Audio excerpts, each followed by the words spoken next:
नमस्कार मंडळी, स्वागत आहे तुमचं मनोगत कट्टाची पहिली सिरीज करिअर्स मेड इझी मध्ये। आज आपण एका अशा विषयावर बोलणार आहोत जी समाजाला दिशा देते, ती म्हणजे पत्रकारिता। तर आज आपल्या सोबत आहेत मान्यवर आणि अनुभवी पत्रकार श्री शैलेंद्रजी परांजपे, ज्यांचा पत्रकारितेमध्ये 37 वर्षांचा अनुभव आहे, ज्यांनी इंग्रजी, हिंदी आणि मराठी तीनही भाषेमधील वृत्तपत्रे व टीव्ही चॅनल्स मध्ये काम केले आहे आणि आपल्या लेखनातून अनेक घडामोडी लोकांपर्यंत पोहोचवलेल्या आहेत। आज आपण जाणून घेणार आहोत त्यांच्या अनुभवाबद्दल, पत्रकारितेतील होणारे बदल, आव्हाने आणि नवीन पिढीसाठी सल्ला। नमस्कार सर। तर पहिले मला जाणून घ्यायचंय की तुमच्या पत्रकारितेची प्रवास कसा सुरू झाला? मी टिपिकल पुण्यामध्ये शिकलो, नुमवी शाळेतनं शिकलो। त्याच्या आधी प्राथमिक शाळा भावे स्कूल होती आणि नुमवी नंतर माझे वडील एसपी कॉलेजमध्ये शिक्षक होते, केमिस्ट्री डिपार्टमेंटला असायची। ते एसपी कॉलेजमध्ये असल्यामुळे एसपी कॉलेजमधनं मी बीएससी केलं। 12वी नंतर मला काही खूप चांगले मार्क नव्हते आणि माझे वडील वारले मी 12वी झाल्यानंतर लगेच। त्यामुळे मला बीएससी केमिस्ट्री केलं तर नोकऱ्या मिळतात असं त्या काळात होतं। कुठेतरी एमआरची नोकरी, कुठेतरी एखाद्या फॅक्टरीमध्ये पुण्याजवळच्या केमिकल याच्यामध्ये, म्हणून बीएससी केलं। आणि बीएससी पूर्ण केल्यानंतर असं झालं की तोपर्यंत घरची स्थिती जरा बरी झाली होती, तर आपण अजून काही शिकूया का, तर एमएससी करण्यासारखे मार्क नव्हते। मग LLB करता येईल, कारण मी थोडंसं बोलणं, वाचन, अभ्यास होता, म्हणजे मराठी वाचन खूप होतं शालेय जीवनापासून। आणि वक्तृत्व, म्हणजे वक्तृत्व स्पर्धात भाग नाही घेतला तरी बोलण्याची चतुराई होती। त्यामुळे मग 2-3 फील्ड आहेत, म्हणजे फुटबॉलमध्ये करिअर करायचं, फुटबॉल प्लेअर होतो मी, किंवा मग लॉ करायचं, वकील चांगला बनशील वगैरे असं आर्ग्युमेंट करतो म्हणून, किंवा मग जर्नलिझमचं क्षेत्र आहे। तर मला असं वाटलं की पत्रकारितेचं क्षेत्र जे आहे ते कसं असं की प्रचंड अभ्यास करायला लागतो, किंवा लोकशिक्षणाचं प्रभावी माध्यम आहे वगैरे जर्नलिझम, तर आपण पत्रकार व्हायचं एक अट्रॅक्शन असतं ना। तसं मग पुण्यामध्ये त्या काळात विद्यापीठाचा कोर्स होता, नांदेड इन्स्टिट्यूटचा, तर त्याला पत्रकारितेच्या कोर्सला मग तिथे प्रवेश परीक्षा दिली आणि त्यातही वेटिंग लिस्टमध्ये होतो मी, आणि नंतर नाव पुढे सरकत प्रवेश मिळाला मला, आणि जर्नलिझम करता करता सकाळमध्ये नोकरीला लागलो। तर असं काही नव्हतं की पत्रकारच व्हायचं, तर 2-3 ऑप्शन होते, त्यातला एक पत्रकारिता होता। आणि प्रयत्न केला आणि मला प्रवेशही मिळाला, आणि प्रयत्न केला, आणि सकाळची जाहिरात आली त्यावेळेला प्रशिक्षणार्थी पत्रकार हवेत, त्यातनं मग अर्ज केला आणि सिलेक्ट झालो। त्यांची लेखी परीक्षा, इंटरव्ह्यू होते, दोन्हीकडे लेखी परीक्षा, इंटरव्ह्यू होते। आणि आता फार कल्पना येणार नाही, कारण आता पत्रकारितेचे बरेच कोर्सेस आहेत, म्हणजे प्रायव्हेट इन्स्टिट्यूशन्सचेही कोर्सेस आहेत। त्या काळात विद्यापीठाचा एकच होता, त्याला ग्रॅज्युएशनची अट होती, आणि 30 सीट होते, त्याच्यामध्ये त्या काळातही रिझर्वेशन होतं, म्हणजे ऑल इंडिया याच्यामध्ये 18 सीट ओपनला असायच्या 30 पैकी, म्हणजे ऑल इंडियामध्ये एंट्रन्स व्हायची ती पुणे विद्यापीठाची, आणि मग त्यातनं ऍडमिशन मिळाली होती। पण याचा अर्थ काही भयंकर काही गुणवत्तावान मेरिटोरियस आहे असं सांगायचा हेतू नाही, तर हा कोर्स माहिती नसेल लोकांना तितक्या प्रमाणात। त्यामुळे आमच्या वर्गात देखील नांदेड इन्स्टिट्यूटला मुलं जी होती ती मराठी मुलं 4-5 होती, बाकी सगळे देशभरातली मुलं होती म्हणजे। त्यामुळे त्यातनं पत्रकारितेकडे आलो आणि सकाळमध्ये सिलेक्ट झालो प्रशिक्षणार्थी पत्रकार म्हणून। मग सकाळमध्ये 88 साली मी career 1 September 88 to be precise त्या दिवशी प्रशिक्षणार्थी पत्रकार म्हणून जॉईन झालो। त्यामुळे आता 1 सप्टेंबरला आताच्या 37 वर्ष पूर्ण झाली मला पत्रकारितेत सक्रियपणे काम करतोय मी। अच्छा, म्हणजे पहिली स्टोरी कुठली होती, पहिली बातमी स्टोरी म्हणजे कसं की सकाळमध्ये प्रशिक्षणार्थी असल्यामुळे ज्याला आमच्या भाषेत बायलाईन म्हणतात, म्हणजे नावानी बातमी येणं, शैलेंद्र परांजपे याचकडून वगैरे असे ती बातमी असते ना, नाव लिहिलेली, बायलाईन स्टोरी म्हणतात, किंवा इंग्रजीत क्रेडिट लाईन म्हणतात, क्रेडिट दिलं त्याला स्टोरीचं। तर अशी पद्धत सकाळमध्ये नव्हती की प्रशिक्षणार्थी माणसाचं नाव छापायचं नाही, असा एक दंडक होता। तेव्हा माझं एक ऑलिम्पिकच्या संदर्भातलं, कारण सेऊलचं ऑलिम्पिक झालं होतं 88 साली, आणि त्याच्यामध्ये बेन जॉन्सन हा उत्तेजक पदार्थ घेतल्यामुळे पकडला गेला होता। 9.83 त्याने 100 मीटरचं टायमिंग दिलं होतं, पण त्याचं गोल्ड मेडल गेलं, कारण तो उत्तेजक घेत असल्यामुळे, त्याला स्टेरॉइड घेत असल्यामुळे बाद ठरवलं होतं। तर तेव्हा प्रल्हाद सावंत म्हणून सकाळचे खूप मोठे पत्रकार होते की ज्यांनी 5 ऑलिम्पिक कव्हर केल्या मला वाटतं, तर त्यांनी, कारण ड्रग्ज घेणं आज आपण सर्रास ऐकतो, ड्रग्ज परफॉर्मन्स वाढवण्यासाठी स्टेरॉइड्स, आणि तर ते त्या काळात पहिली केस होती जागतिक पातळीवरची, ऑलिम्पिक मधलं मेडल, गोल्ड मेडल गेलं बेन जॉन्सनचं। तर त्याची ते नवीनच विषय होता सगळा, आणि मग त्याच्यावर प्रल्हाद सावंतांनी तिकडनं तिथली पॅम्पलेट्स, अमुक तमुक सगळं लिटरेचर आणलं होतं। ते सगळं मी चांगल्या मराठीत ट्रान्सलेट केलं, त्याचा फ्लो चार्ट वगैरे केलेला, ते 5 आर्टिकल सकाळला आलं होतं की जे तसं त्या काळाच्या दृष्टीने पुढची गोष्ट होती, पण ते प्रतिनिधी असं म्हणून आलो होते. माझं काही नाव नव्हतं त्याला, पण मला असं वाटतं की त्याचं क्वालिटी खूप चांगली होती, कारण त्यातले तेव्हाचे सिनियर्स आमचे सगळे म्हटले होते खूप छान लिहिल्या वगैरे. आणि काही बातम्या अशा होत्या की ज्या सकाळमध्ये असताना आमचे एक आवर्जून उल्लेख करायला आवडेल की तिथे सगळ्या ट्रेनी लोकांना प्रशिक्षण देताना त्या सगळ्या 25 ट्रेनिंग घेतल्या होत्या सकाळी एकदाच त्यांच्या आतापर्यंतच्या इतिहासामध्ये, एकाच वेळी 25 ट्रेनिंग. आणि त्यात खूप मातब्बर आता मोठे झालेले पत्रकार आहेत, म्हणजे आता हे एबीपीचे राजू खांडेकर आहेत, ते आमच्याबरोबर ट्रेनिंग होते. महाराष्ट्र टाइम्स मधले सारंग दर्शन रिटायर झाले, आता सिनियर असिस्टंट एडिटर, किंवा रोहित चंदावरकर येतात टीव्हीवर अनेक ठिकाणी. तसे बरेच पत्रकार आहेत, प्रदीप निफाडकर गझलकार आहेत, ते आमच्या बरोबरचे आहेत. खूप मित्र त्यातले मोठे मोठे झाले आमचे. आणि त्यांनी क्षेत्रामध्ये चांगलं नाव मिळवलं. म्हणजे आता राजू खांडेकर एबीपीचेच अनेक वर्ष प्रमुख असल्यामुळे माहिती आहेत म्हणून, आणि इतरही अनेक पत्रकार त्यात 25 चांगले झाले. तर वरुणराज भिडे नावाचे एक पत्रकार होते त्या काळी, की जे सकाळमधले खूप उत्कृष्ट पत्रकार होते. आणि फील्डवरचा रिपोर्टर कसा हवा आणि कसा असावा आणि परिपूर्ण पत्रकार कसा असावा याचं मूर्तिमंत उदाहरण वरुणराज भिडे होते. आणि त्यांनी आम्हाला प्रचंड वाचन कसं करावं, वाचनाला शिस्त कशी लावायची, त्याच्यानंतर पुण्यात पत्रकारिता किंवा रिपोर्टिंग करायचं तर काय माहिती पाहिजे.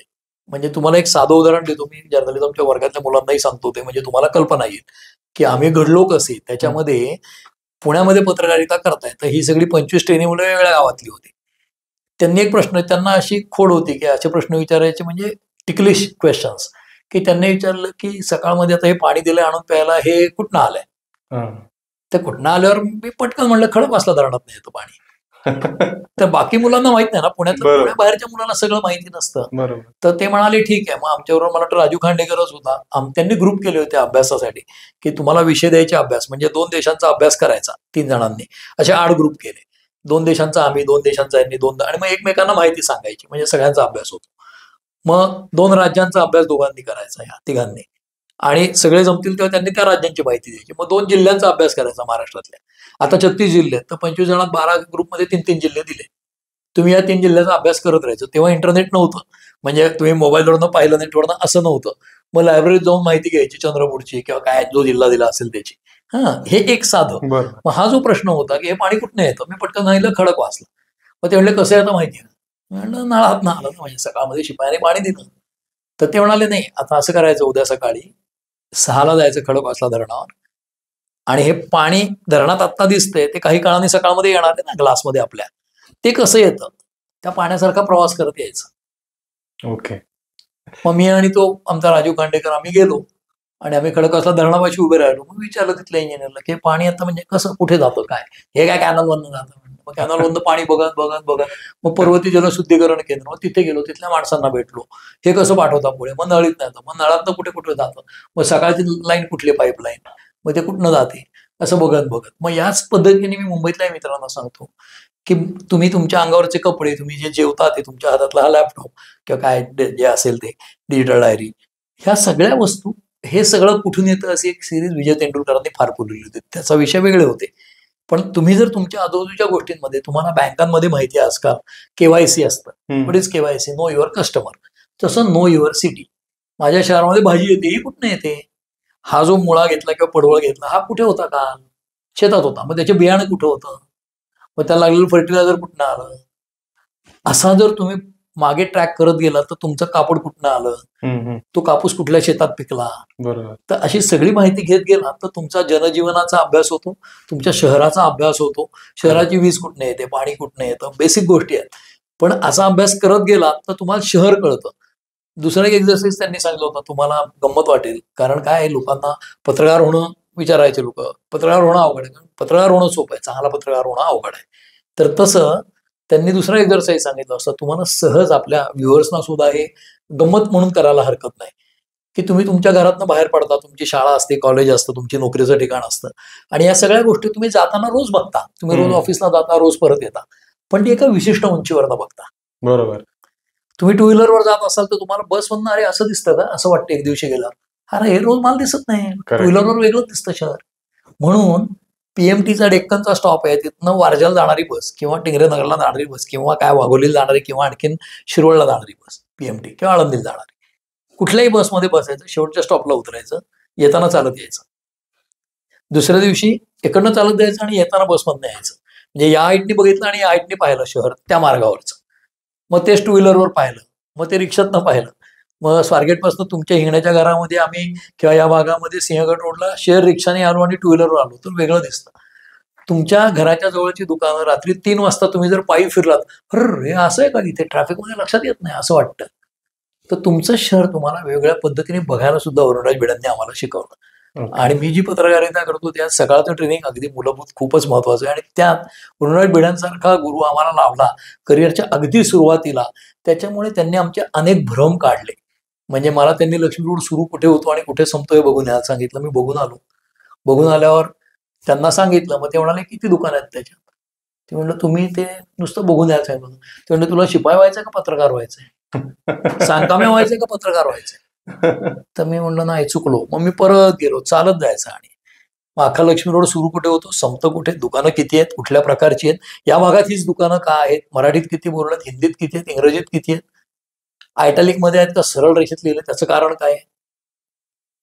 कारण मला कसं कळेल आणि बोर्ड असा का लिहिला तिरक्या अक्षरात, तर त्या दुकानदाराशी बोलावं लागेल. बोला, जितक्या लोकांशी बोलवून तुमचा फायदा होईल. तर पत्रकारिता सोपी आहे का, तर पत्रकार होणं सोपं आहे. चांगला पत्रकार होणं मला वाटतं तितकं सोपं नसावं.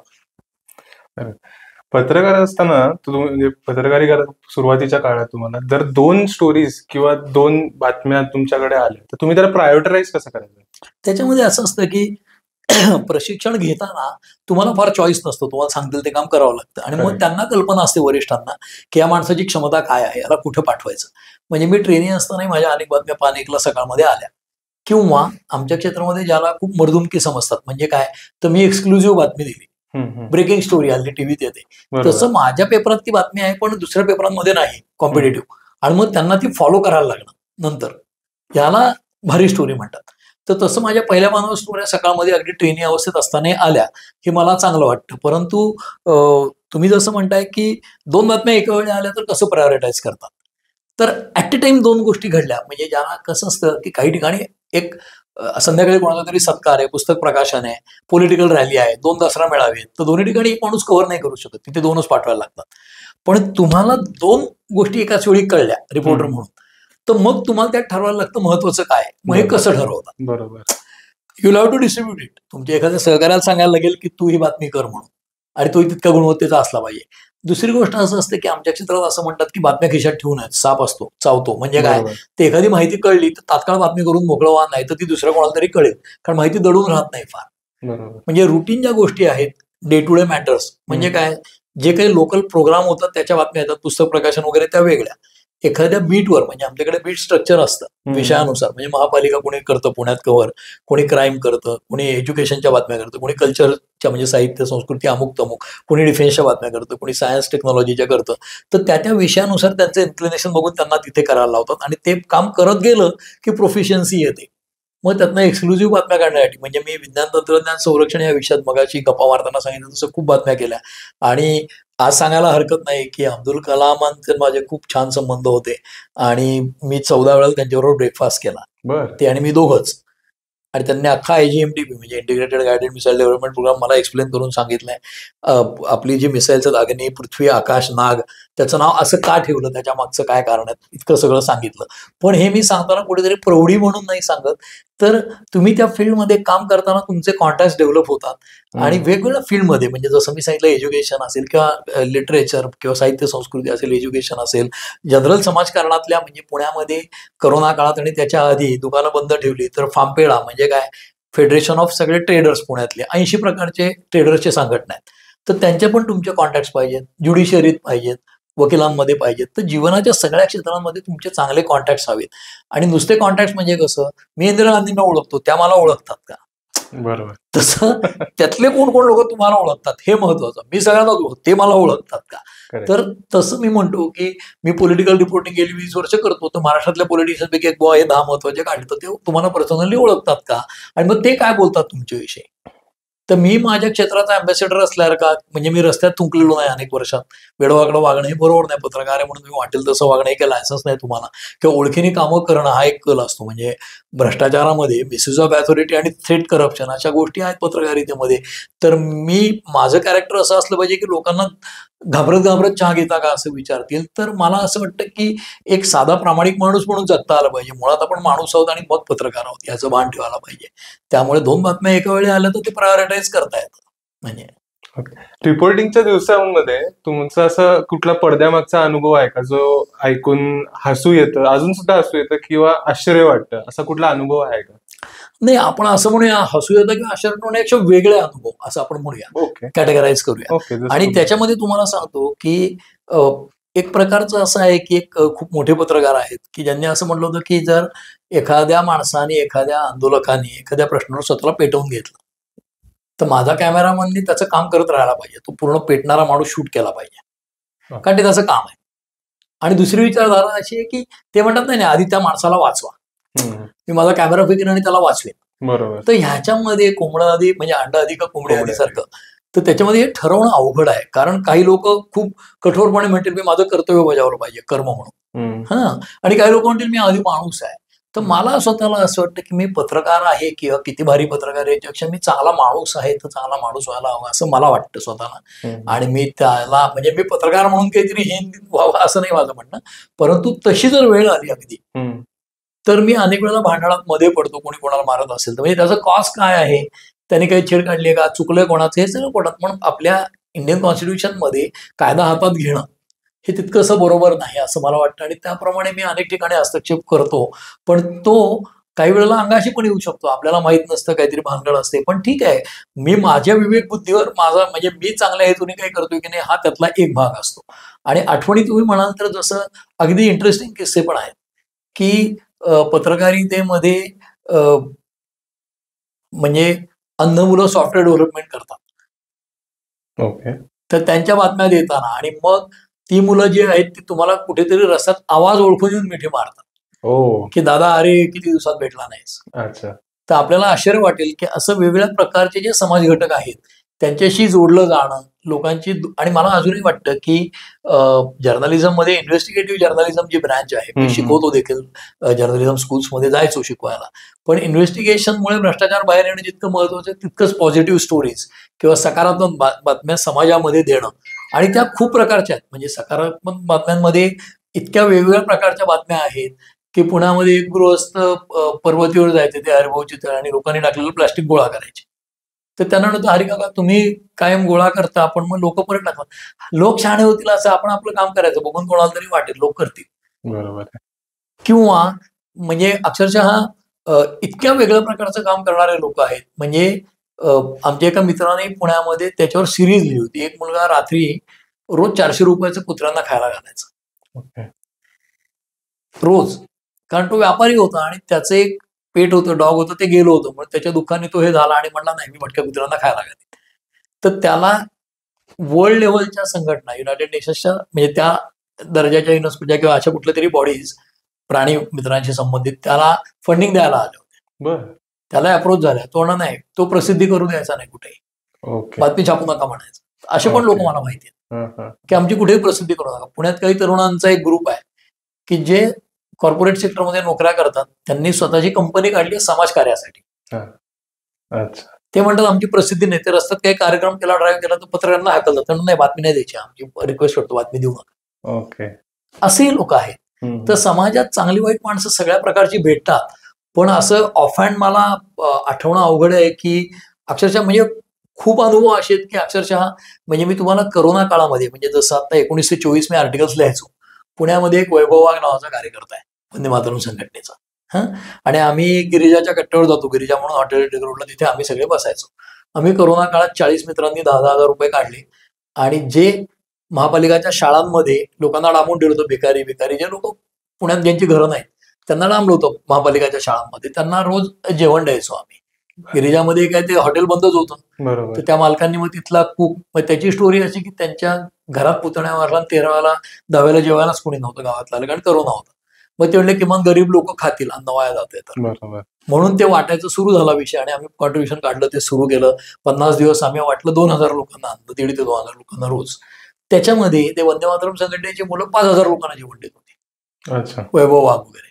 आणि एक किस्सा असा आहे, मुद्दाम सांगतो, इंटरेस्टिंग असा. 2 किस्से आहेत, त्यातला एक मला आमच्या मेलच्या कॉन्टॅक्ट मधनं कळला आणि एक हा वैभव वाघचा. मुद्दाम सांगतो की पत्रकारितेच्या काळात अगदी फील्डवरचे खूप अनुभव आहेत, पण मला खूप मागे जाऊन आठवायला लागेल. पण हे अलीकडचे सांगतो एक दोन, की त्यांना असं कळलं कुठनं तरी एका ग्रुपवरनं व्हॉट्सअपच्या, की कर्वेनगर भागामध्ये एक महिला आहे की जिचा मुलगा थोडासा मतिमंद असल्यासारखा आहे, आणि ती बाई जी आहे ती आणि तिचा मुलगा हे गेले 2-4 दिवस घरातनं बाहेर आलेले नाहीत आणि त्यांनी जेवणच केलेलं नाहीये. सगळं संपलंय घरातलं आणि खायला अन्न नाहीये, असं कळलं. एवढीच माहिती कळली. मग ते या ग्रुपवरनं त्या ग्रुपवर, तो मुलगा कासावीस झाला, तो वैभव वाघ आहे, तो फार हाडाचा कार्यकर्ता भारी आहे. तो 4 मित्रांना फोन करून हे करून, अरे बघा असं कसं कोणी उपाशी राहू शकतं पुण्यात, अक्षरशः म्हणजे हे जे आहे ना, दुसऱ्याचं दुःख पाहून संत विवळ होतात तसा तो विवळ झाला आणि शोध लावला त्या महिलेचा. मग आम्ही एक ते किट तयार केलं होतं की महिनाभराचं धान्य किंवा तेल अमुक तमुक सगळं. तर ते 2 महिन्याचं त्यांनी घेतलं आणि ते टू व्हीलरवर दोघं गेले. आम्ही तर पास बनवून घेतले होते कलेक्टरकडनं की जिल्ह्यात कुठेही फिरता येईल, कारण आम्ही लोकोपयोगी काम करतो म्हणून ते इन्स्पेक्शन करून आम्हाला ते पास दिले होते सगळ्या 40 लोकांना. कारण करोनात कोणीच बाहेर पडू शकत नव्हतं. आम्ही ते लोकांना मदत करत फिरत होतो त्या काळात. म्हणजे मी खूप नाही फिरलो मदत करत, आमच्या ग्रुपचं ते अन्न वाटप चालू होतं, पण फिरायचो रिपोर्टिंगच्या अँगलने, लिहिता यावं काही म्हणून. कारण मी रोज लिखाण करायचो त्या काळात, रोज एक आर्टिकल लिहायचो. तर त्यातला हे एक आर्टिकलचा विषय हा. तर वैभव वाघ आणि त्याचा मित्र गेले त्यांच्या घरी आणि त्यांचं घर शोधून काढलं. तर त्या ज्या महिला आहेत त्या उदबत्त्या विकायचा व्यवसाय करतात आणि एकच मुलगा तो असा थोडा गतिमंद असल्यासारखा, थोडा कमी आहे. आणि उदबत्त्या विकणाऱ्या महिलेचं काय चरितार्थ चालणार ना, करोनात सगळंच बंद आहे म्हणल्यावर. मग आजूबाजूच्या लोकांकडनं, वाण्याकडनं उधार घेतलं. त्याची उधारी इतकी झाली की तो म्हणला आता देणं शक्य नाही तुम्हाला, मी तरी किती उधार देऊ. बरोबर. असं करत त्या महिन्या उपाशी राहायची वेळ आली 3-4 दिवस. आणि ते माऊली ती आणि तो मुलगा म्हणजे 12-13 वर्षाचा, 12-10-12 वर्षाचा मुलगा, ती आई काय 40-45 असं, ते जेवले नव्हते 3-4 दिवस. ही दोघं मुलं त्यांच्या घरी गेली, तरुणच मुलं आहे ती.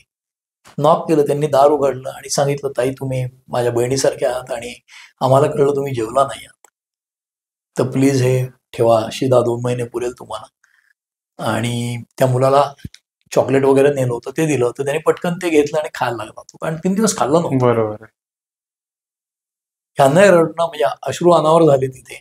मला सांगताना आता तसंच होत आहे. आणि मग गंमत अशी आहे की त्या बाई खूप हे नको करत होत्या. तो नाव नाही काही, आम्ही तुमचे भाऊच समजा आणि ठेवून घ्या, हे त्यांनी तिथे दिलं. हे दिल्यानंतर त्या बाईंनाही खूप वाटलं. मग तो म्हणला की हे संपेल तेव्हा फोन करा. ते म्हणलं मी फोन कसा करू, माझ्याकडे फोन नाही आहे. महिने सांगितलं की या वाण्याकडे बाजूच्या आम्ही उधारी देऊ तुमची सगळी आणि फोनलाही पैसे देऊ, एक्स्ट्रा 100 रुपये, तुम्ही लागेल तेव्हा फोन करा, त्या दादाला करायचा म्हणून सांगा प्लीज.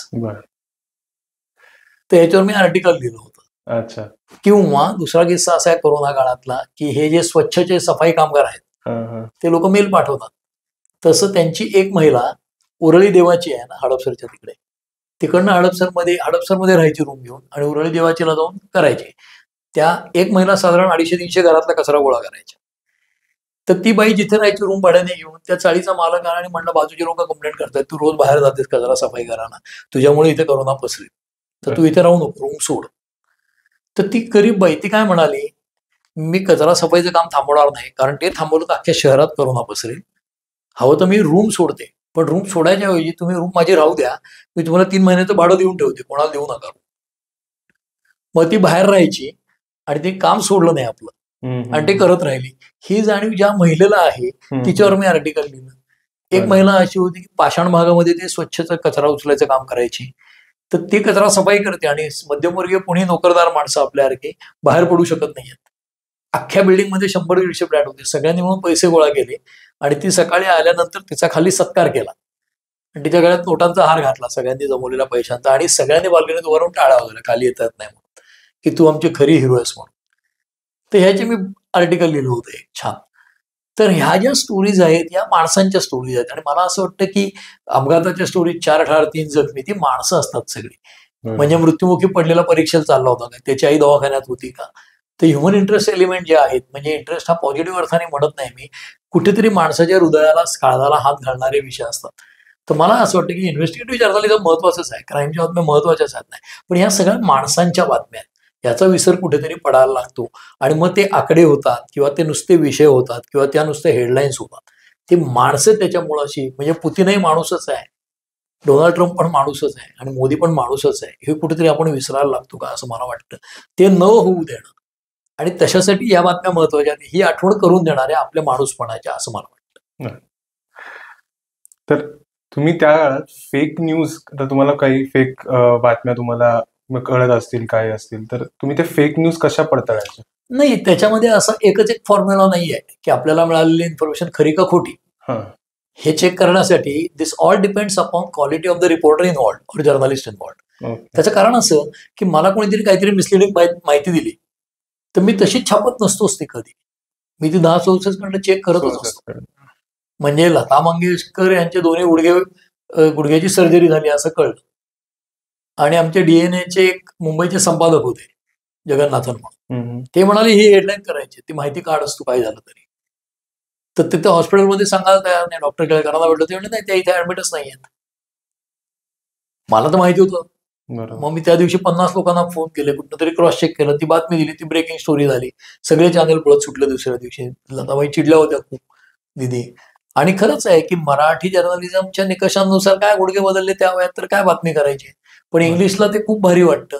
आता मागे वळून बघताना मला असं वाटतं ती बातमी खूप गाजली, म्हणजे ती ज्याला इंग्रजीत स्कूप म्हणतात, अरे मोठी बातमी आहे असं.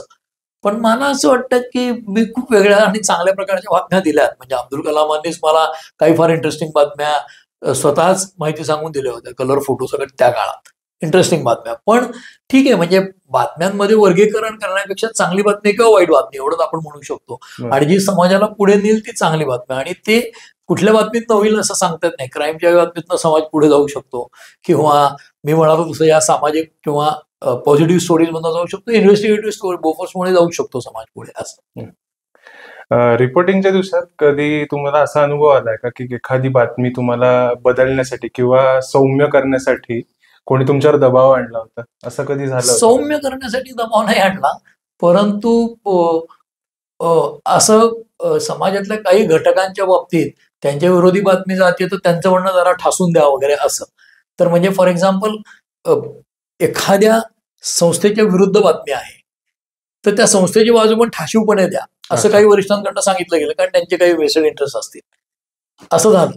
पण मग त्या सिस्टीममध्ये चेक्स बॅलन्सेस कसे ठेवायचे, म्हणजे औरंगजेब प्रत्येकाच्या मागे ठेवायचा एक माणूस, याच्या मागे तू जा, त्याच्या मागे तू जा, त्याच्या मागे तू जा.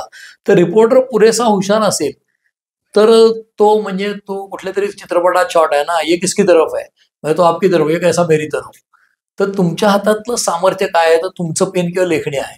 तर तुमचे शस्त्र हे पॉवरफुल असेल, तुमचे लेखणी आणि शब्द पॉवरफुल असतील तर मग फार अडचण येत नाही असं मला वाटतं. आणि तसा दबाव बातमी देऊच नकोस, किंवा असं मला तरी, म्हणजे हे लोकांना युटोपियन वाटेल की हे काय आयडियलिस्टिक बोलतात, पण कुमार केतकर आमचे एकेकाळी संपादक होते लोकसत्ताचे, तर ती कायम सांगायची की मालक नावाचा जो माणूस असतो, वृत्तपत्राचा मालक, तो असं खाली लक्ष घालत नाही, त्याला ते दरवर्षाचं अॅन्युअल रिपोर्ट प्रॉफिट लॉस मध्ये असतं.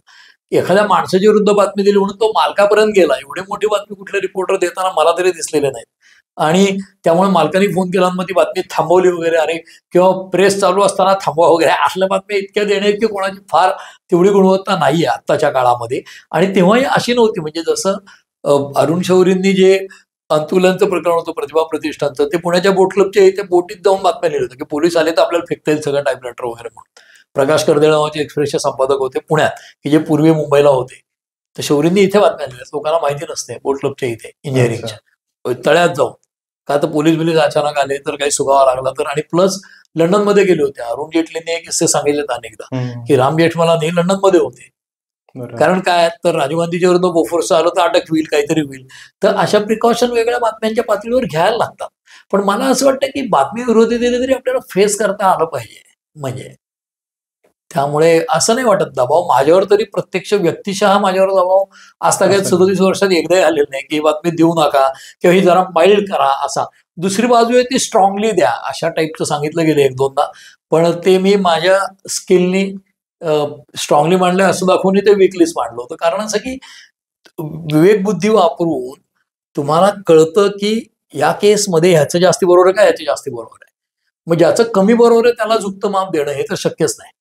प्रायमाफेसी लक्षात येतच तुमच्या, आणि अनेकदा ते त्या केसमध्ये लक्षात येतं म्हणजे, आणि त्यानुसार तुम्हाला निर्णय घ्यायला लागतो. पत्रकारितेत सत्य आणि त्याची गती म्हणजे स्पीड, तर ह्याच्यामध्ये समतोल कसा करायचा? म्हणजे एखादी बातमी जर तुम्हाला ती समजली तर ती पहिले पडताळण्याची पहिले तुम्ही त्याला प्राधान्य देता का पहिले देण्याची त्याला प्राधान्य? नाही, पडताळण्यालाच प्राधान्य.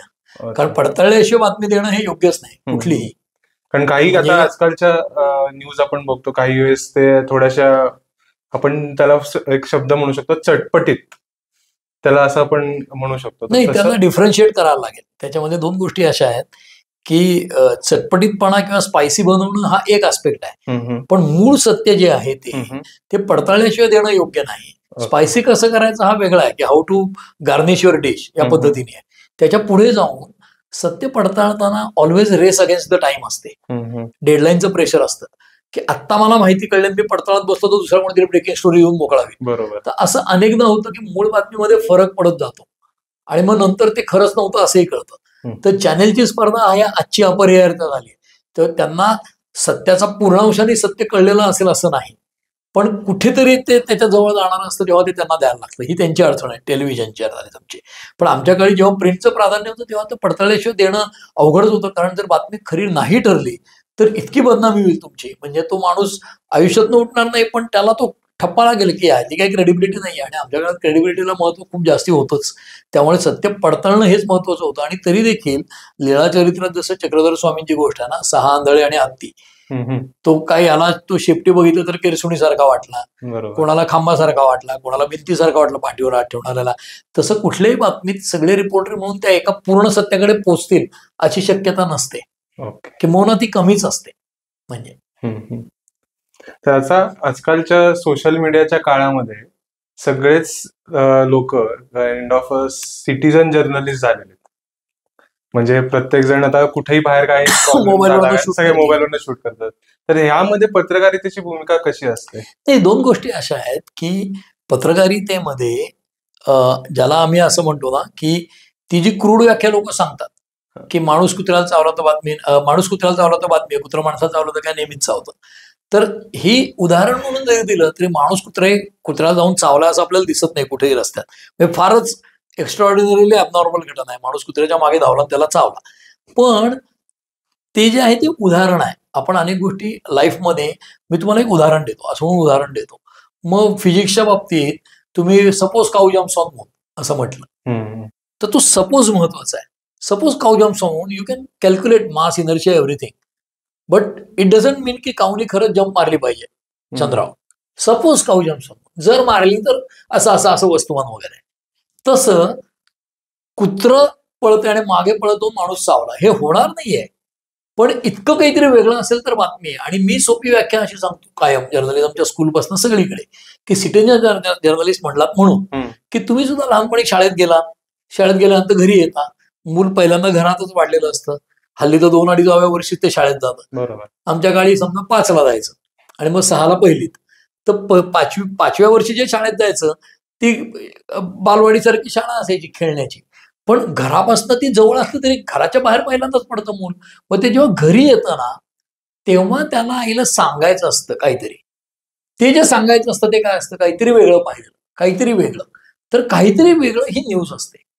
मग काहीतरी वेगळं म्हणजे काय, आता कुठलाही सिटीजन जर्नलिस्ट, म्हणजे कुठलाही सिटीजन हा जर्नलिस्ट होऊन मोबाईल घेऊन कुठेही शूट करत सुटला, तुम्ही रोज भाजी आणायला जाता, भाव जर एक्स्ट्राऑर्डिनरीली हा सांगा का राव एवढी महाग देता का, बरोबर, आणि एकदम स्वस्त जरी मिळाली तर तुम्हाला शंका येईल की सडकी आहे का काय, रोज 20 रुपये किलो देतो ना, 20 रुपयाला 5 किलो, काहीतरी भानगड आहे.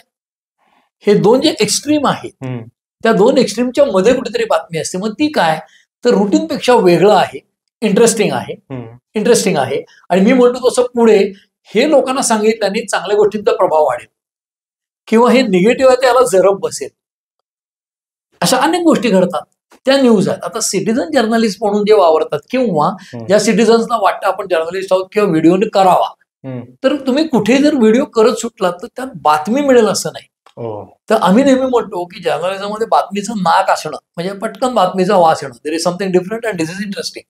हा वास येणं हे शिकवता येत नाही जर्नलिझमचा कोर्स केला तरी. तर मुळामध्ये आपण मराठीत काही विशेषण वापरतो त्याला जास्तीत भोचक वर्ग तो तर किंवा अमुक तमुक ते जरा भोचकच आहे. तर चौकशा करणं, बोटं घालणं, म्हणजे बोटं घालणं चांगल्या अर्थाने की प्रोब करताना काहीतरी गुदगुल्या गेला तर माणूस हसतो, तसं बोटं घातली पोटात तर हसतो एखादा. तर त्या पद्धतीने प्रत्येक ठिकाणी तुमची क्युरिओसिटी जागृत होणं. मग आर.के. लक्ष्मण जे होते टाइम्स ऑफ इंडियाचे व्यंगचित्रकार, खूप लेजेंडरी, कॉमन मॅनचा पुतळा उभारला, त्यांचं क्रिएशन आहे कॉमन मॅन. तर ते सामान्य माणसाचा लसावी व्यवस्थित काढायचे त्यांच्या कार्टूनमधनं. तर त्यांची ते काय व्याख्या सांगायचे की रोज एखादी बाई दुपारी घरात वामकुक्षी घेते, म्हणजे त्या काळात सगळ्या बायका नोकऱ्या करायच्या नाहीत, त्या काळातली ही गोष्ट आहे. मग ती बाई घरात झोपलेली आहे आणि ते मांजर आहे ते असं हळूच डोकवतं जाताना, आणि मग ती बाई तिचा डोळा लागलाय तर मग ते बघता गॅसवर तो दूध पिता येईल का आपल्याला. मग ती बाई लागल्या करते, ते पळून जातं. पण ते रोज डोकावतं. ते एखाद्याने पाहिलं थोडं ते मांजराला रोज हाकलतं, तरी रोज बघतं. तर ते काय बघतं, चुकून डोळा लागला असेल तर चान्स होईल आपल्याला दूध प्यायचा. तर तसं रिपोर्टरनी क्युरिओसिटी मरू नाही द्यायला पाहिजे. माझी क्युरिओसिटी हे कायम जागृत असली पाहिजे. आणि जिथे येते लकडी पुलावर पूर्वी फसवायचे लोकांना, ते बघ लकडी पुला खाली दाखवून आमच्या काळात, आणि मग तो काय बघतो म्हणून दुसरा येतो, तिसरा येतो, गर्दी जमते आणि पहिला निघून जातो हळूच पाय घालून. हे सगळ्यांना वेडं केलंय मी. तर तशा पद्धतीने जिथं गर्दी असेल तिथं जायचं. बरे फालतू दिसेल निघेल गोष्ट, पण एखादी मोठी पण निघू शकते. सहज क्युरिओसिटी म्हणून थांबून मोठी गोष्ट. असं इंग्रजीमध्ये ती जी व्याख्या आहे ना, की वास्तविक कधी कधी कल्पनेपेक्षा भयंकर, वैचित्र्यपूर्ण, चमत्कारी किंवा आश्चर्यकारक असू शकतं. तसं क्युरिओसिटी मरू न देणं हा हॉलमार्क आहे पत्रकारितेचा. आणि मग त्यासाठी कष्ट करणं, वेगळं काही दिसलं तर त्यातनं प्रोब करणं, काही चांगली गोष्ट मिळते का, वेगळं काही मांडता येईल का. आणि तुम्ही जे म्हणालात ते स्पायसी करणं जे आहे न्यूज, ते मिळाला कंटेंट की तो स्पायसी करता येतो. मग त्याच्यामध्ये आपल्याकडे संस्कृतमध्ये सुभाषित आहेत ना, तसं की खूप सुंदर बाईला दागिन्यांची गरज नाही आणि खूप कुरूप बाईला दागिने घालून उपयोग नाही. मूळ कंटेंट नसेल तर फार सजवता येणार नाही तुम्हाला. असं एआय हा पत्रकारांना बदलून टाकेल का त्यांना मदत करेल आत्ताच्या काळात? नाही, एआय किंवा आर्टिफिशियल इंटेलिजन्स किंवा कृत्रिम प्रज्ञा किंवा कृत्रिम बुद्धिमत्ता या विषयाचा जगभर परिणाम होत आहेत आणि वेगवेगळ्या जॉब्सवर होत आहेत. तर तसं आर्टिफिशियल इंटेलिजन्सचा वापर तुम्ही कसा करता. कारण मला असं वाटतं की विज्ञान तंत्रज्ञानाच्या प्रगती स्वरूप जे काही तंत्रज्ञानातले बदल आहेत, त्याच्या प्रगती स्वरूप जी जी हत्यारं तुमच्या हातात येतात किंवा साधनं हातात येतात, these are all weapons basically. तर जसं आता इलन मस्क यांनी मागच्याच 1-1.5 महिन्यापूर्वी एक अगदी कोम्यातला माणूस आहे, त्याचा ब्रेन बाहेर तयार केला मेंदूच्या, आणि मग त्याच्या हाताला ऑर्डर दिली की ते हलतंय हातबीत. तर या पद्धतीने यायला दीर्घ काळ लागेल आणि आपल्यापर्यंत पोहोचायला. परंतु एआयची जी छोटी ऍप्लिकेशन्स आहेत त्याच्यावर आमच्या क्षेत्रामधल्या लोकांसाठी पण काही वर्कशॉप्स वगैरे सुरू झालेत. एआयचा वापर कसा करायचा, चॅट जीपीटीचा कसा करायचा. तर चॅट जीपीटी मध्ये आता ते या पेपरच्या स्टाईलनी बातमी लिहून द्या मुद्दे दिल्यावर वगैरे हे करतं. तर तो वेळ वाचणार आहे. पण तो सगळा वाचणारा वेळ जो आहे तो तुमची बुद्धिमत्ता डेव्हलप करायला, म्हणजे तुम्हाला जो मोकळा वेळ मिळेल, जर्नलिस्ट कायम घाईमध्ये असतात, तुम्हाला जर वेळ मिळाला तर तो सदुपयोगी लावून तुम्ही तुमचे मूळ टूल्स जे आहेत ती शार्पन करताय का. म्हणजे मूळ बातमीचं नाक, तुमचे सोर्सेस, कॉन्टॅक्ट, समाजातले बदल टिपण्याची क्षमता. कारण एआयने ते सगळं टिपलं जाईल अशी शक्यता कमी आहे. म्हणून एक मागच्या वर्षीच्या दिवाळी अंकांमध्ये दिव्य मराठी म्हणून जो पेपर आहे, त्यांनी एक दिवाळी अंक काढला आणि त्याचं नावच प्रज्ञा विशेषांक दिलं. त्यांनी काय केलं तर वेगवेगळ्या क्षेत्रातल्या लोकांना आर्टिकल लिहायला सांगितले. जसं राजकारणाचं मला लिहायला सांगितलं महाराष्ट्राच्या, तोच विषय चॅट जीपीटीला दिला की महाराष्ट्राचं राजकारण, आजची परिस्थिती आणि उद्या काय होईल नजीकच्या भविष्यात. मी लिहायचं आणि त्यांनी लिहायचं. मग ते सगळे लोक म्हणाले तुमचं आर्टिकल चांगलं आहे. तर किमान मागच्या वर्षीच्या दिवाळीपर्यंत तरी मला, किंवा शास्त्रीय संगीतात काय होईल, चॅट जीपीटीने लिहिलं आणि क्लासिकल म्युझिक मध्ये एका लिहिलं किंवा सिनेमाच्या क्षेत्रात. तर त्यांच्या असं लक्षात आलं की जे एक्सपर्ट्स आहेत त्यांचं, म्हणजे आपल्याकडे कदाचित चॅट जीपीटीचा वापर तेवढा प्रभावीपणे होत नसावा अजूनही. कारण मूळ डेटाबेस असेल तरच, म्हणजे जसं camera is brain, I outside I, computer is brain outside brain. पण अजूनही त्यांना स्वतःला थिंक करता येते का. तर एआय मध्ये या गोष्टी होत आहेत, पण अजून आपल्याकडे त्या प्रमाणात आलेले नाहीत की आमच्या क्षेत्रामध्ये तो पत्रकारांना रिप्लेस करेल. परिणाम होतील. तसं चॅट जीपीटी किंवा एआयचा वापर करून एखाद्याच्या आवाजातला काहीतरी फोन ऐकवला जाईल, म्हणजे मग एखाद्याची क्लिप आली ती पडताळणं अवघड आहे. कारण तो माणूस म्हणेल आक्षेपार्ह असेल तर माझी नाहीये. हा विवेक वापरायला लागेल आणि मग ते अवघड होत जाईल थोडंसं. तो विषय खूप कॉम्प्लेक्स आहे. पण एआय मुळे आजच्या घडीला इमिजिएट काही थ्रेट आलाय असं मला वाटत नाही या घडीला, पण तो संभाव्य आहे, कारण सगळ्या क्षेत्रांमध्ये परिणाम होणार आहे. तुम्हाला असं वाटतं का की आजकालचे जे पत्रकार आहेत, म्हणजे जे मी यंग जनरेशन म्हणतोय, ज्यांना आपण अगदी नवीन आता येणार तर ते जास्त जागृत असतील असं वाटतं का तुम्हाला, की पहिल्या आधीचे जे कम्पॅरेटिव्हली जे पत्रकार होते की रिपोर्टर्स होते त्यांच्यापेक्षा आता जास्त जागृत आहेत का?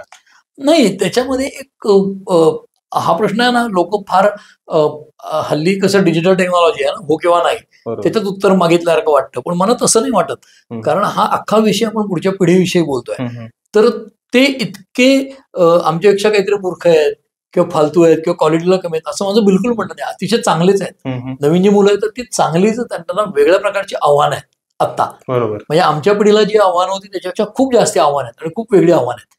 म्हणजे प्रिंटमध्ये येणाऱ्यांना, टीव्हीत येणाऱ्यांना सुद्धा त्यांच्या आता टूल्स आहेत. म्हणजे आमच्याकडे इंटरनेटच नव्हतं, कम्प्युटरही नव्हते त्या प्रमाणात, हाताने लिहायचो बातम्या.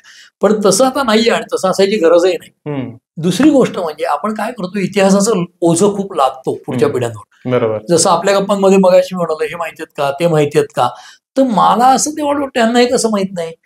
पण it is not necessary for you to work in a newspaper where it founder कोण होतं तुम्हाला माहिती पाहिजे. आमच्या पिढीला हे सगळं तयारी करून जायला लागायचं. तुमच्या परीक्षेला, लेखी परीक्षा, मग इंटरव्ह्यू, व्हायवामध्ये काय विचारणार आहे, पेपरचे संस्थापक कोण, पहिले संपादक कोण. तर आता या चॅनलचा संस्थापक कोण, याची काही गरज नाही. हे प्रोफेशनल होत चालले. मला माझं काम येतंय की नाही, मी माझं काम करेन, पगार मिळवेन. तर ही क्लॅरिटी पुढच्या पिढीमध्ये आहे, मॅनेजमेंट्समध्ये पण आहे. आणि मग मी मागच्या पिढीतला आहे, म्हणजे माझं वय आता 60 होईल 1-4 महिन्यांनी. तर माझ्या पिढीतल्या लोकांच्या ज्या अपेक्षा आहेत त्या पुढच्या पिढीच्या नाहीत. दुसरे तुम्हाला उदाहरण देतो की इतिहास नावाचा जो विषय आहे, तर इतिहासाबद्दल माझी इतिहासाची व्याख्या आणि तुमची इतिहासाची व्याख्या या जमीन आसमानाचा बदल आहे. त्याचं कारण काय, मी 66 साली जन्माला आलो, 1900 म्हणजे 26 फेब्रुवारीत मी 60 वर्षाचा होईल. माझ्या दृष्टीने सेकंड वर्ल्ड वॉर संपलं 45 साली, तो थोडासा इतिहास आहे. ठीक आहे. आता जी पिढी पत्रकारिता देते, म्हणजे समजा आता 20 वर्षाचा मुलगा आला, 20-22 वर्षाचा, म्हणजे ती जेन झी 2000 नंतर जन्माला आलेली जनरेशन. तर त्या 2000च्या नंतर जन्माला आलेल्या मुलाला 1991ला खून झालेला राजीव गांधी हा पण खूप लांबचा इतिहास आहे. की जो मी माझ्या पत्रकारितेच्या करिअरमध्ये पाहिला. 88ला मी पत्रकार झालो, 91ला देशाच्या माजी पंतप्रधानाचा खून झाला तमिळनाडू श्रीपेरांबुदूरला. तर ही घटना माझ्या डोळ्यासमोर आहे. म्हणजे मी तिथे नव्हतो, पण ते घडलं तेव्हा मी पत्रकारितेत होतो. तसं या पिढीला, 22 वर्षाच्या मुलाला राजीव गांधी कोण, राजीव गांधी कोण, इंदिरा गांधी कोण, नेहरू कोण, 71चं वॉर. तर मला जे 71चं वॉर मी 5 वर्षाचा असताना ब्लॅकआउट आठवतो, त्यांना हे तर काहीच नाही. Kargil is also history for him. म्हणजे 99-98च्या काळातलं कारगिल जे आहे ते ह्या पिढीला it's a very very old history आहे. म्हणजे माझा जो अलीकडचा इतिहास आहे तो त्याचा प्राचीन इतिहास आहे. आणि ह्या पिढ्यांना संगणक, IT, लिंक्डइन ह्या पुढची टूल्स जशी येतील तसं इतिहासाची व्याख्या, म्हणजे मला 5 वर्षापूर्वीचा जो इतिहास वाटतो तो त्यांना 50 वर्षापूर्वीचा वाटणार आहे. त्यामुळे ती ओझी त्यांच्यावर लादायचं कारण नाही. ते पुरेसे प्रोफेशनल आहेत. इनफॅक्ट आपण वेस्टर्न कल्चर हे करत चालल्यामुळे ती सगळी इतकी सेल्फ सेंट्रिक जनरेशन होत चालली आहे. त्यांना त्यांचं हित पण कळतं आणि त्यांचा फायदा असला तर ते बरोबर कोणाकडे जायचं, काय करायचं हे बरोबर बघतात. मग अभ्यास कुठला करायला पाहिजे हे पण बघतील. त्याचं कारण असं की अनावश्यक इतिहासाचा ओझं घेण्यापेक्षा what is important, what is the cracks of the matter हे त्या पिढीला कळतं असं मला वाटतं. ओके. तर पुढील 10 वर्षात तुम्हाला पत्रकारिता कशी दिसेल किंवा तुम्हाला कशी दिसते? भविष्याचा वेध घेणं, ऍक्च्युअली स्पीकिंग मी 37 वर्ष फील्डवर काम करतोय. आता मागच्या 10 वर्षातलं पाहिलं आणि येणाऱ्या 10 वर्षाचा विचार केला तर झपाट्याने बदल होत आहे. पण जसं अमेरिकेत झालं की टीव्ही आल्यानंतर वाटलं पेपर बंद पडतील का, तर नाही पडले. तसं पेपर चालूच आहेत. इनफॅक्ट आपल्याकडे पेपरची किंवा पुस्तकांचा एक खप वाढतोय. पण त्याच्यामधनं सकस तुम्हाला मिळणारी जी गोष्ट आहे ती कमी होत चालली. म्हणजे पुणे विद्वानांचं शहर होतं, एका बसमधनं दगड विरघळलं तर 4 विद्वानांना लागून पडतो वगैरे असं म्हणायचे 1920व्या शतकामध्ये. आता 100 दगड मारले तर चुकून एखादा विद्वान सापडेल. म्हणजे तो दर्जा घसरत चाललाय. ही वस्तुस्थिती आहे माणसांचा. म्हणजे काय झालंय, टेक्नॉलॉजीचा वेग वाढतोय आणि माणसं आळशी होत चालली आहेत. तर तसं होतंय का खरंच? म्हणजे हल्लीची मुलं वाचत नाहीत. तर मला वाटतं व्हॉट्सअपवर वाचतात ना खूप. वाचन म्हणजे पुस्तकात वाचलं पाहिजे असं नाहीये ना. बरोबर. त्यांना अनेक गोष्टी माहिती असतात. कुठल्या प्लॅटफॉर्मवर कुठला सिनेमा आहे, कुठली सिरीज, 1000 गोष्टी ते बघत असतात. त्यामुळे माझ्या अपेक्षा या पिढीकडनं मी करणं पूर्ण माझ्या कल्पनेतलं हे योग्य नाहीये. तसं AI मुळे पुढच्या 10 वर्षात काय बदल होतील याचा खरंच ग्रास मला नाहीये. म्हणजे माझा तितका आवाका नाहीये. वेगाने बदल होत आहेत, पण खूप मोठ्या प्रमाणात बदल होतील का? म्हणजे जसं पूर्वी न्यूजपेपरच्या बाबतीत म्हणायचे तर प्रत्येक भाषेतले 1-3-4 पेपर प्राबल्य असलेले राहतील तसे आता राहिलेत. म्हणजे मराठीमध्ये 3-4 पेपर प्रबळ आहेत. इंग्लिश 2-3 पेपर असतात. त्यातला आता एक टाइम्स ऑफ इंडिया मोठा पेपर आहे. बाकी त्या रिजनचे चालतात. तसं वृत्तपत्रांच्या सृष्टीवर आहे. चॅनलमध्ये काय होईल तर चॅनल जशी येतात, म्हणजे सिरियल लोक काढतात, चॅनल्स काढतात, सिनेमे काढतात. सिनेमा काढणाऱ्यांची संख्या जरी वाढली तरी क्वालिटी सिनेमा बनतो का? बरोबर. तसंच क्वालिटी चॅनल राहील का, जे पुन्हा सम अँड सबस्टन्स काय आहे आणि क्रक्स ऑफ द मॅटर काय आहे. तुम्ही कुठल्याही क्षेत्रातलं काम करा, whether it is related to journalism or any other field, तुम्ही जर कोर विषय तुमचा चांगला असेल आणि जर तुम्ही पुरेसे प्रोफेशनल असाल, क्वालिटेटिव्ह असाल आणि काळाप्रमाणे बदलत जाल तर तुम्हाला यश मिळेल. आणि मग माध्यमं जी ट्रॅडिशनल होती त्याला तुम्ही म्हणाल तसं सिटीजन जर्नलिस्टचं आव्हान आहे का? आहे. कारण नागरिकांना हळूहळू कळेल बातमी म्हणजे काय आणि त्यांची कॉम्पिटिशन आहे. पण मी कॉम्पिटिशनला भीत नाही, कारण कॉम्पिटिशनमुळेच माझी पण धार वाढणार आहे. मला काय स्पर्धेत राहायला आवडतं, मी आजही फील्डवर जातो, स्पर्धेत राहतो.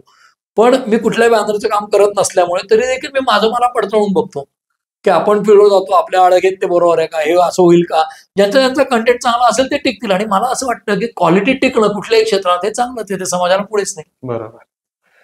तर आजकालच्या पत्रकारांना, पत्रकार जे इच्छुक आहेत पत्रकारितेकडे जाण्यासाठी, तर त्यांनी कशाला जास्त हे करावं, की पेशन्सला हे करावं, त्यांनी त्यांचं पॅशन हे काय फॉलो करावं? हो, सगळ्यात महत्वाचं काय तर आता आपल्याला हे माहिती आहे की पत्रकारितेमध्ये तुम्ही जर सिस्टमॅटिकली येणार असाल विचार करून, मी जसं आलो की काय 2-3 क्षेत्र, कारण त्या काळात इतकं कॉम्पिटेटिव्ह नव्हतं, तसं तुम्ही जर आता विचारपूर्वक येणार असाल तर जसं IT मध्ये पगार आहेत का, आहेत, आणखीन कशात पगार आहेत, डॉक्टर, इंजिनियर, वकील वगैरे, तसं लिबरलायझेशन 91ला आल्यानंतर देशात या 30 वर्षात खूप बदल झालेत. अनेक क्षेत्र ओपन झालेत. म्हणजे आम्हालाही ऍडव्हर्टायझिंग शिकवायचे जर्नलिझमला, तो एक ऑप्शन होता. पण आता ते फील्ड मोठं आहे, ऍडव्हर्टायझिंगचं आहे, सिनेमाचं क्षेत्र आहे, सिरियल्सचं आहे, त्याच्यानंतर युट्यूबर हे जे आहेत त्याच्यामध्ये अनेक गोष्टी आहेत. कॅमेरामनच्या कामामध्ये 1000 प्रकार आलेले आहेत. त्याच्यात प्रत्येक गोष्टीमध्ये स्पेशलायझेशन वाढत चालली आहे. त्या ह्याच्यामध्ये अनेक क्षेत्र ओपन होताना जर्नलिझममध्ये येऊ इच्छिणाऱ्या मुलांनी काय करायला पाहिजे, तर तुम्हाला हे मला जे दिसतं ते जर्नलिझम मधली जी मुलं भेटतात त्यांना पटकन टीव्हीवर दिसायचं असतं, अँकर व्हायचं असतं आणि आपण प्रसिद्ध व्हायचं असतं. मला असं वाटतं की टीव्हीची इमेज जी आहे ना ती धूसर असते, म्हणजे ती ऑडिओ असल्यामुळे ती टिकत नाही फार. म्हणजे टीव्हीवर रोज दिसल्याने हॅमर केल्याने तुम्ही दिसाल. जसं मी उदाहरण देतो, सास भी कभी बहू थी मध्ये स्मृती इराणी आल्या, घराघरात तुलसी म्हणून पोहोचल्या, केंद्रीय मंत्री पण झाल्या. मग आज आता रस्त्याने त्या गेल्या तर पटकन अरे कुठेतरी पाहिलं असं जुन्या लोकांना वाटेल. तुमच्या पिढीने पाहिलं नसेल त्यांना तर कळणार पण नाही.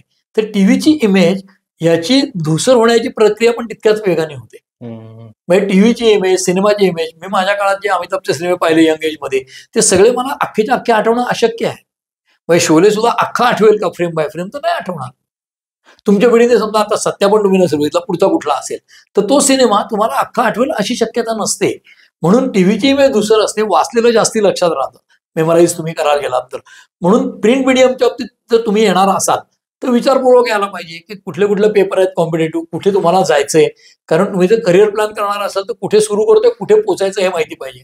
दुसरं असं की त्या क्षेत्रात यायचं असेल तर मूळ क्वालिटी, मगाशी म्हटलं तसं सिटीजन जर्नलिस्ट असो किंवा प्रोफेशनल जर्नलिस्ट असो, या लोकांना जी क्वालिटी लागते जर्नलिझममध्ये की बातमी, मला एखादा समाजातला बदल टिपण्याची माझी क्षमता आहे का, पण तो टिपलेला बदल मला ज्या माध्यमात म्हणजे भाषेत सांगायचंय ती भाषा मला चांगली येते का सांगता. म्हणजे मी आता बोलतोय ते ऑडिओ व्हिज्युअल बद्दल, लेखी नाही. कारण बोलीभाषा प्रमाण नसते. म्हणजे एखादी वस्तू मला भेटली असं म्हणणं हे चूक का बरोबर, तर टेक्निकली तर चूक नाही. कारण अनेक लोक, एक आता नॅशनल लेवलला गोल्ड मेडल मिळवलेली मुलगी, स्पोर्ट्स पर्सन, एका विषयातली मुंबईतली, इंटरव्ह्यू देत होती, मला पहिल्या स्पर्धेत गोल्ड मेडल भेटला असं म्हणली. तर ते भेटलं म्हणली हे चूक नाही आहे. टिपिकल पुण्यातले काही लोक नाक मुरडतील, भेटलं म्हणजे काय, त्याच्यावर डिबेट झाला आमच्या काही मित्रांचा. त्याच्यावरनं मग 1-2 तज्ञांशी पण बोललो. बोली भाषेमध्ये मी म्हणतो हे तुम्हाला कळावं इतकाच उद्देश असतो आणि 12 कोसावर भाषा बदलते. पण लेखीमध्ये तुम्ही सकाळमध्ये गेलात, लोकसत्तात गेलात, मठामध्ये गेलात, तर तुम्हाला लिहायचं असेल तर लेखी भाषेला प्रमाण नियम आहेत, व्याकरण आहे, तर ते अचूक लिहायला हवं. बोली भाषेमध्ये ते कळणं महत्वाचं आहे. तर त्या दृष्टीने विचार केला पाहिजे. मला जी बातमी कळली आहे किंवा मला बातमी समजतीये ती प्रभावीपणे सांगता येते का, हा दुसरा टप्पा, म्हणजे ती मांडता येणं. आणि त्याच्या पुढचा भाग अनालिसिसचा आहे की जो संपादकीय या पातळीवर की ह्याच्यावर भाष्य करणं चांगलं वाईट आणि त्यातनं समाजाला काही बरं करता येईल का, म्हणजे बरं करता येईल का, म्हणजे समाज वाईट आहे आपण बरं करतोय असं नाही, समाजाच्या भल्याच्या दिशेने काही करता येईल का माणूस म्हणून, असं मला वाटतं. ते करायला पाहिजे. आणि तेवढी सगळी शिदोरी घेऊन येणार असले तर ठीक आहे, पण मला कुठेच काय होत नाही म्हणून जर्नलिझम मध्ये आलं तर काम करता करता पण तुम्ही सुधारू शकता ना, असं काही नाही. जसं ॲटॉमिक थिअरीमध्ये 2n² मध्ये कुठल्या क्षणी ॲटॉम एनर्जी अजून पुढच्या ऑर्बिटला जाईल माहित नाही, तसं तुम्ही कुठल्या क्षणी सुधारू शकता. सुधारण्याला वाव आहे, बिघडायला वेळ लागत नाही. तर तुम्ही जर्नलिझम मध्ये आलात म्हणून सुधाराल किंवा बिघडाल असं नाही. तुम्हाला पॅशन असेल तर या, आवड असेल तर या, हे पहिलं. आणि मग तुम्ही जे म्हणताय पेशन्स आणि मग कष्ट, चांगलं होण्यासाठी कष्ट कुठल्याही क्षेत्रात गेलात, कुठल्याही क्षेत्रात तरी घ्यावेच लागतील आणि ते मरेपर्यंत घ्यायला हवेत असं मला वाटतं. हा खूप मोठा सल्ला आहे आजकालच्या साठी. पत्रकारितेत असा कोणता बदल आहे जो तुम्हाला असं वाटतं की तो व्हायला पाहिजे? मला असं वाटतं as far as Marathi journalism म्हणजे हे इंग्रजीत म्हणतोय मी, की मराठी पत्रकारितेच्या संदर्भात जी वृत्तपत्रांची पत्रकारिता आहे त्याच्यामध्ये थोडं शुद्ध लेखन आणि भाषा याच्याकडे लक्ष द्यायची गरज आहे. तीच गोष्ट चॅनलला, म्हणजे चॅनलमध्ये बोली आपण दाखवतो आणि बोलतात, पण जे तिथे स्क्रोलला येतात बातम्या त्याच्यातलं मराठी खूप अशुद्ध असतं, तर ते थोडंसं चांगलं करायला पाहिजे. आणि बोलताना सुद्धा अधिक प्रभावीपणे असं बोलता येईल. म्हणजे टेलिव्हिजन जर्नलिझमचे बेसिक जे आहेत ना, की जे दिसतंय ते सांगू नका, तर ते सर्रास सांगितलं जातं. रिपिटेशन खूप होतात, म्हणजे अँकर एक गोष्ट सांगतो, तीच रिपोर्टर सांगतो, तीच कॅमेरा पण सांगतो, तर ते थोडेसे बदल आहेत. पण आय डोंट नो माझं ऐकून ते काय बदलतील असं, कारण मी सांगतो फील्डवर लोकांना, पण माहित नाही. म्हणजे शेवटचा प्रश्न, पत्रकारितेला तुम्हाला एका शब्दात जर परिभाषित करायचा असेल तर तो कोणता शब्द असेल? काही ऑप्शन आहेत? नाही. ओके, मग मला असं वाटतं की पत्रकारिता म्हणजे सज्जनांना हायसं वाटणं आणि दुर्जनांना धाक वाटणं म्हणजे पत्रकारिता. आणि त्याच्या पलीकडे जाऊन मी 24 तास पत्रकार नाही, तर त्याच्या मुळाशी असलेला माणूस माझा सतत जिवंत राहावा आणि मी एक भला माणूस आहे असं लोकांनी म्हणावं. चांगला पत्रकार आहे का नाही ते काळ ठरवेल आणि लोक क्षेत्रातले ठरवतील, ते मी म्हणणं योग्य नाही. ओके. तर सर, आजचा संवाद खरंच खूप प्रेरणादायी आणि विचार करायला लावणारा होता. तर आजचा संवाद नक्कीच नवीन पिढीतील पत्रकारांना प्रेरणा देईल. आणि प्रेक्षकांचे सुद्धा आभार. तुम्हाला जर हा व्हिडिओ आवडला असेल तर लाईक करा, कमेंट करा आणि सबस्क्राईब करा. तर लवकरच भेटूया पुढच्या भागात. तोपर्यंत नमस्कार.